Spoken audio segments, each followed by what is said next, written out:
What do you think men find more attractive? A woman that's introverted or extroverted? And I'm going to go around the panel on this one.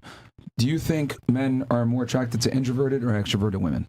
I think it just depends on the person. I don't think it's men and women. It's just, for me, even a relationship is more of an equal partnership.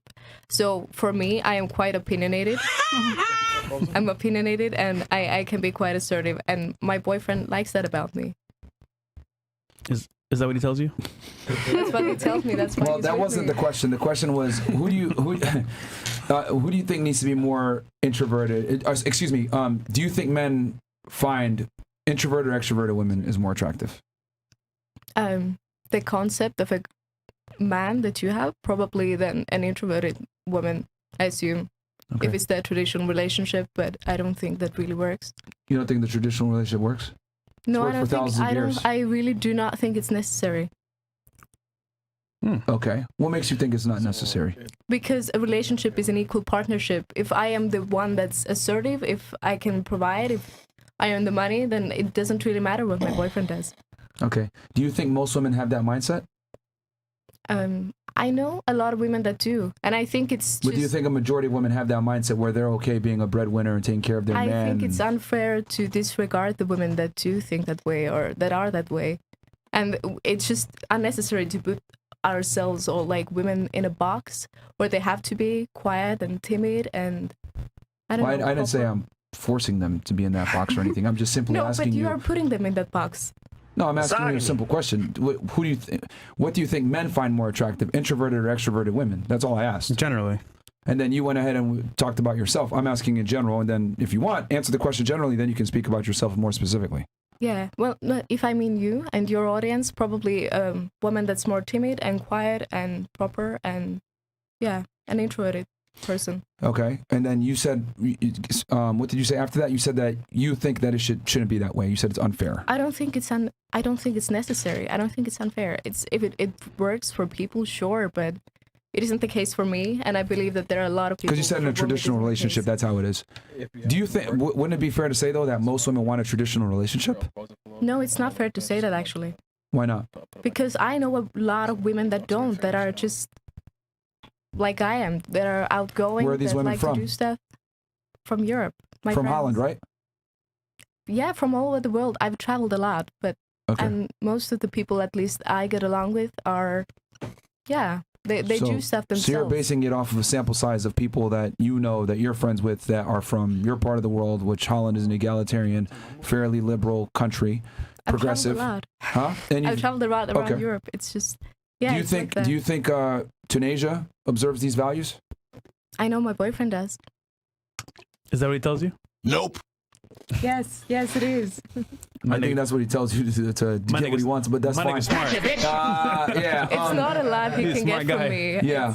Okay. Very interesting. But I'm asking you, do you think a majority of women, if I lined up, let's say even in the United States, let's take a first world country like the United States, do you think a majority of women believe in this egalitarian system that you think that men and women should be under? No. Or do most women want a traditional relationship where they have a masculine man who's a leader? Which one? I believe that they are almost forced to think that way or feel that way, that they should be more quiet and timid, because it's a lot of judgment from more conservative people, or that do want the traditional relationship, that feel the need to force them or put them in a box so that they would feel uncomfortable or not happy with themselves if they're not quiet and if they're not timid, if they're not proper and conservative. I think it's the other way around. Yeah? I think if it's anything, it's you make fun of women that want to be moms, that want to stay at home, that want to raise a family. If she's not chasing a career, if she's not going to college, if she's not like believing in feminist ideals, they make fun of her. No, but it's not really like that. I think that whatever works for a person, it works for them. It doesn't really matter. Whether you're a person that likes dealing with kids, that really enjoys cooking, being at home. I would argue a majority of women want to be at home.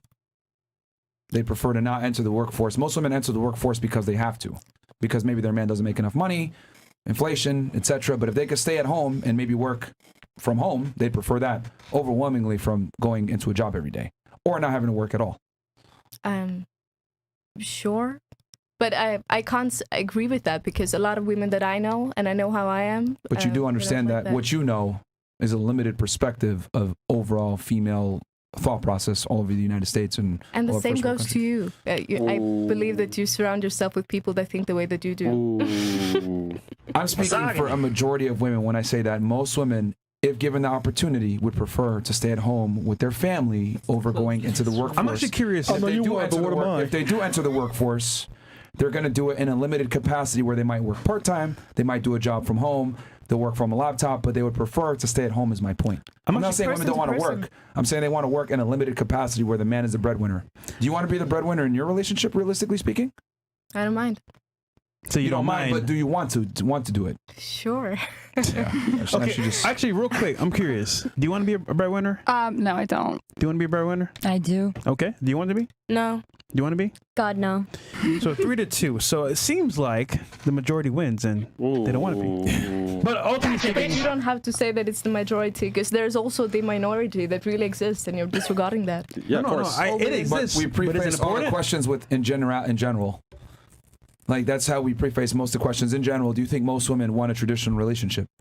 And you're saying, well, that's unfair. It shouldn't be that way. But that's not the question. The question is, do you think most women in general want a traditional relationship? I would argue yes. Most women want a leader.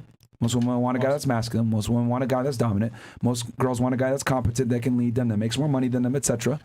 So it's like, I mean, it's just biology. It's not really, and that's kind of the problem with an egalitarian belief system that you kind of observe. It doesn't align with biology.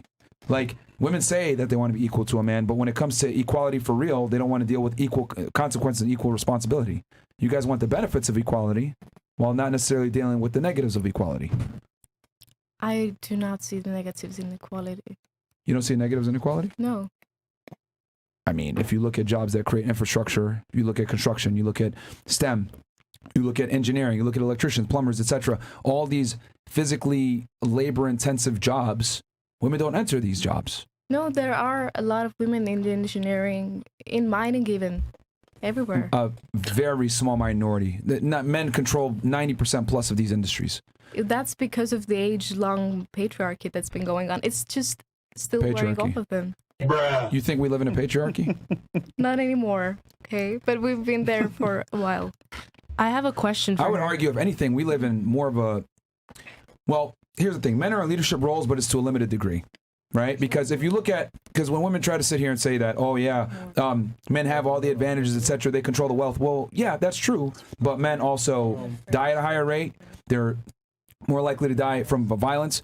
They're most of the homeless people. They're most of the poverty. Like, even though there's men on one spectrum that are excellent, that are superior, there's a lot of men that are absolutely inferior. So we're on both ends of the spectrum, whether good or bad.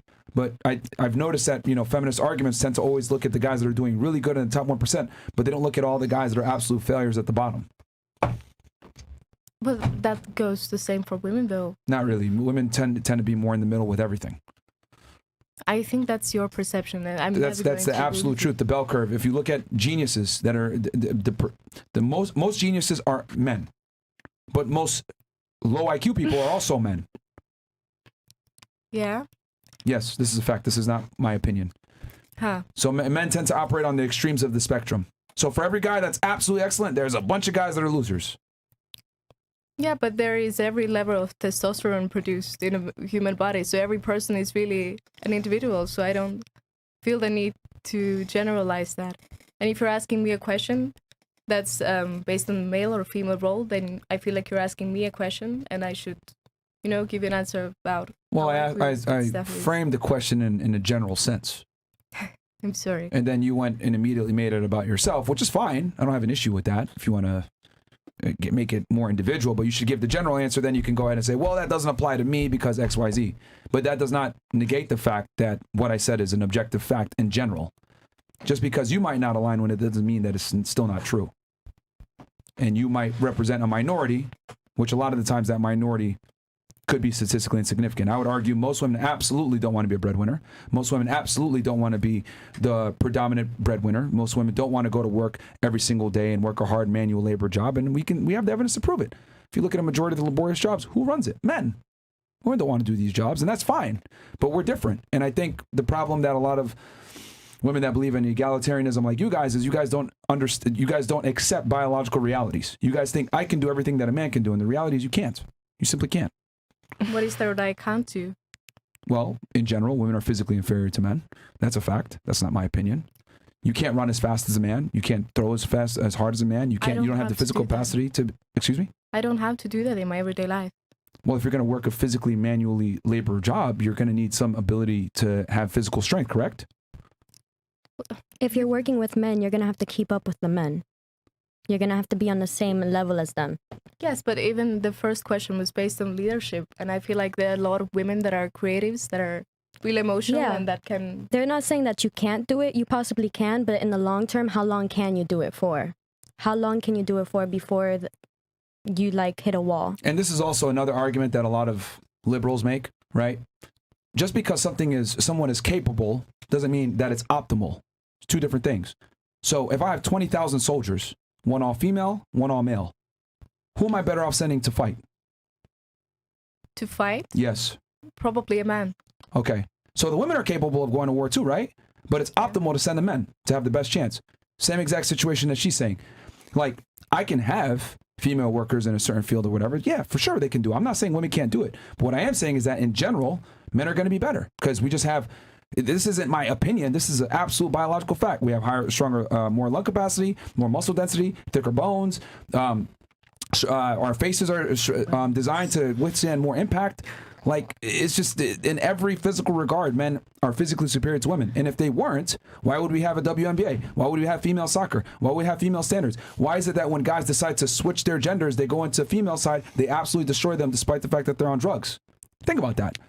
I mean, does that not prove what I'm trying to say? Even though the crazy left is trying to say, oh yeah, go ahead and let them compete in female sports. They're destroying them because we are not the same. No, I understand your point, and I know that people have different physical capabilities, but your question was also directed towards leadership and assertiveness, and I feel like that... But all of that plays in. See what I mean? Like, I went another step further, but like, leadership stems from biological superiority from a physical standpoint. How? How is that true? No, I can be physically very capable, but I can be just unable to talk to people, unable to lead them towards success, unable to motivate them. It doesn't... Zero correlation. I agree. But here's the thing. A part of leadership is communication skills. It is competence. Which is it is the ability to be extroverted to a degree. It is being physically capable and dangerous. All of these things play into leadership. The dangerous part isn't really necessary. Really? Yeah. That's easy for you to say when you live in a safe first world country, but you absolutely need to be capable of danger. How are you going to think about it? The civilized world that we live in now, you do realize that it's civilized because there's dangerous people willing to enact violence to protect your safety. I know. If you get attacked, police officers showing up with weapons, correct? You're going to call 911 for more than likely men to show up with firearms to protect you from another individual who's perpetrating violence on you, correct? Yes, but that's not necessarily the leader. If the country's invaded by foreign invaders who have weapons, we have a military that is going to enact violence to protect your ability to be safe, correct? But not the president. You know, the president, the one that's actually leading. He's the commander-in-chief. Yes. So that can be also a woman. So I don't... Women can lead such as well as men. In the past, actually, the president would be on the field as the commander-in-chief. But George Washington was running around with them. Yes, and Theodore Roosevelt, he as well would be, he was very known for being a man of war.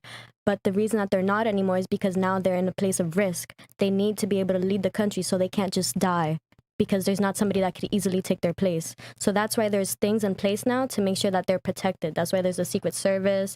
They can't die. They're at a high risk. People want to kill them because that way they can take over a country.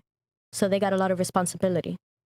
Yes, but the leader of a country can still such as well be a female. It doesn't really matter. So the leader in a relationship can also be both genders. It doesn't matter. Goes back to my argument that I made before. Just because someone is capable doesn't mean it's optimal in general. So maybe 1 out of 10 women can be a capable leader. Cool.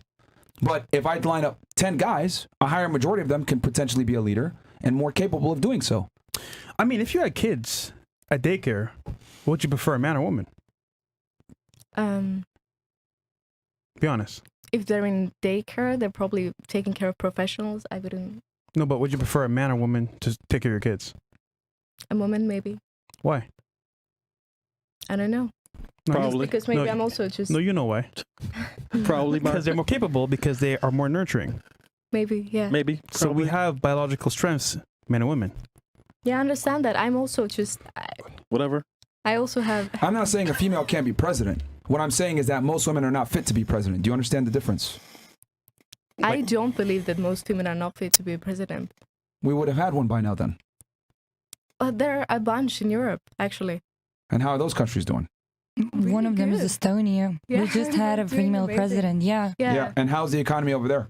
good. It's yeah, great. quite good. Yeah. Okay, besides Not the true. country, how They're- is her personal life? Is she happy? Is she I guess happy? so. Like, how She's doing stressed a is she? lot. Wasn't one of these women on camera Yeah, dancing in in a a club. dancing in a club? Yeah. One of these presidents? Yeah. Wait, who? Presidents It was a, and it I don't was know, a that's prime minister of, I embarrassing. think, Finland or one of these places. I mean, Western Europe had economic issues for a very long time, a lot of times for being super liberal. Yeah, I don't think these countries are as strong as you guys say from an economic standpoint. Estonia's in the Eastern Europe. We're doing really good. Then why are y'all here? Why you here? Why you here? No, we're just kidding. we know why you're here. Yeah. She belongs to the Sunshine. streets. Oh, Anyway, so what do you think is more attractive to men, an introverted woman or extroverted woman?